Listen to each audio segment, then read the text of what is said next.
Good day mga Kingkito.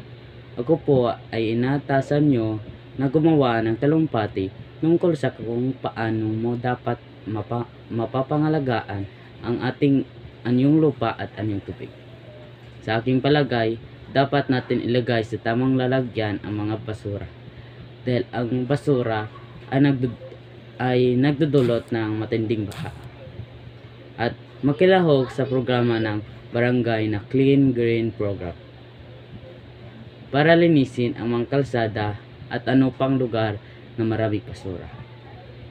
At huwag gumamit ng dinamita sa pangingisda dahil ang dinamita ay nagdudulot ng masamang epekto sa dagat. Yun lang po. Maraming salamat.